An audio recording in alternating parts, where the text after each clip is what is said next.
guys, we're back for another vlog. We're doing a very nice quality one thanks to my best friend Caesar. The purpose of this vlog today that we're out and about is because we're doing a little history documentaries video remembrance thing of this one defunct amusement park called Magic Landing. It opened up back in July 4th of 1984. There's a lot of infamous history around this place, a lot of mystery. Some people said it was haunted. There was a death involving this amusement park, which ultimately led to its demise, and then a bunch of other really weird unfortunate events that happened that just kind of sealed the deal for this place. So we're in Socorro, Texas right now. This was the sign of Magic Landing. So obviously it wasn't a hollow sign. It used to have the, welcome to Magic Landing on it. But as you can see, that's how it was, the red checkerboard. That's cool. That's just one of the last things that are here. Now they tore down the property, all the remnants of the building back in 2012, and the landowners, I believe, leased it or they sold it to CFI Trucking, which is really sad. But this was the entrance that you would once have gone through if you were coming to the park. You would have saw like the long strip of buildings, which is where they would have like the ticket office and everything, and then people would park inside this gated area. But that's it. And the reason they tore it down back in 2012 is because too many people were just breaking in, and either stupid teenagers or vandals or homeless people were starting fires, and it was just making too much damage to the property. So the property owners just decided to bulldoze it, and that's when they got rid of it in 2012. So we'll go check out right now the train. The train is still here, the steam engine locomotive that they had in the park. It's at this other store way over here.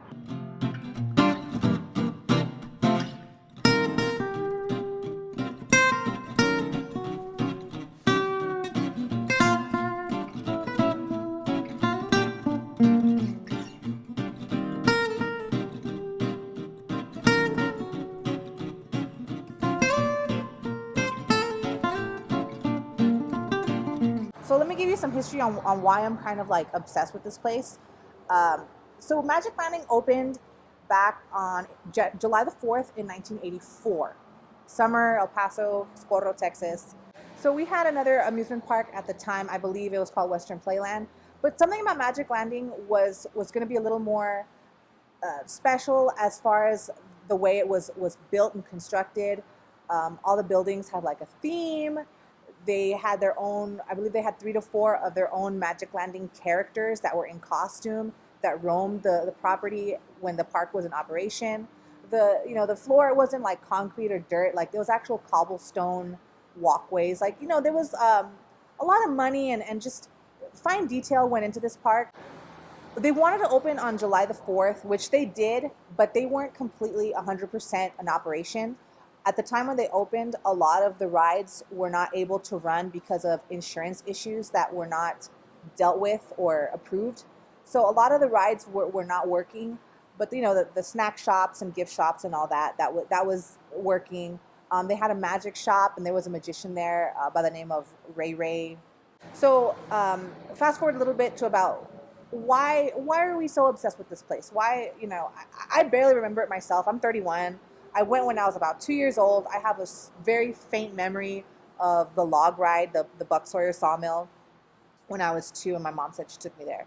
So, I just kind of miss this place from memories of others because it could have been something for the El Paso tourism. It could have been something really great. But unfortunately, there were some things that just kind of led to the downward spiral of this park. First thing, of course, when they opened, a lot of the rides weren't working. They didn't have the right insurance permits approved and all that. Then there was I'll kind of say these out of timeline because I don't know in what exactly year that these happened. But there was the first KLAQ barbecue was here at Magic Landing. There was a fight that broke out, and either an ice pick was used or a knife, but someone got seriously injured during this concert at Magic Landing. So that was one of them. In the summer of one of the operation times of this park, a girl stuck her head out on the Ferris wheel to look over, and she got her ear cut in half. So that was another one. And then one of the last things that kind of hammered the nail in the coffin was the death of a young man that hadn't even graduated high school yet. He died operating the roller coaster, what happened was that one of the patrons' hats had flew off onto the tracks, and he didn't shut off the ride properly, or for some reason he didn't stop it correctly, and he went up there to get the hat, and when he tried to get the hat, the roller coaster came around and it severed his arm, and he bled to death en route to Beaumont Hospital. With that death and the other incidents that happened, it just drove up, liability insurance costs. So the park ended up closing mid 1988. After that incident, it would close for brief periods of time and then would reopen. They sold off certain things to make money, and the park just kind of stood there. Okay, so in 2009, I was in the area with my friend, and we're checking out, how does it look? I have no memory of this place, really. So in that time, the buildings were still up. Many of them were still up. But it was really strange because however they closed up back in 1988, it kind of just stood there frozen in time. You could see, like, on the outskirts, like where the skee ball and like game area was, there were still stuffed animals on the floor. And I know that they came from the Magic Landing gift shop because I've seen them in other people's pictures that they've posted online. So I know these stuffed animals were gifts from like the skee ball games. In the cafe, there was, and I'll show you this. In the cafe, they still had brand new packages of the napkins and cups and, French fry holders and hot dog boats or whatever. It was crazy. It's like they just packed up, they left, and they just forgot about it. There's other stories of family that went to check it out way back before I ever went there, and they got on the property and they pulled out T-shirts. They have T-shirts of this, and it was just like it was boarded up and forgotten. They didn't pack up anything. They didn't clean up. They just boarded up the place and left everything as is. And that's what makes it so interesting about Magic Landing. Like, why wouldn't you take the time? I don't understand. More interesting facts about that was that here in El Paso, people are always complaining about, oh, well, there's nothing to do and blah, blah, blah, blah. So in this blog that I was reading online, which I'll link down below, as well as some other legal documents that I found online, which are a public record, once Magic Landing closed down, Six Flags Corps wanted to come to El Paso and see if it was a right area to build a Six Flags, right? So, it was within 300 radius. We have Odessa, Midland, Las Cruces. We have Juarez, Mexico. So we have this whole area. So they're like, yeah, let's build a Six Flags here. So they went to the owners of Magic Landing. They refused to sell the property to them for whatever reason. I don't know if there's some kind of tax rebate for having a not successful tourist attraction or something, you know what I mean? So they said no, and then Six Flags came back to City Council to try and buy either the land, or forcibly buy the land, or just buy land with some kind of tourist rebate or tax-free incentive, and City Council refused. So we could have had a Six Flags here at one time, but Magic Landing said no, City Council of El Paso said no. So that was it.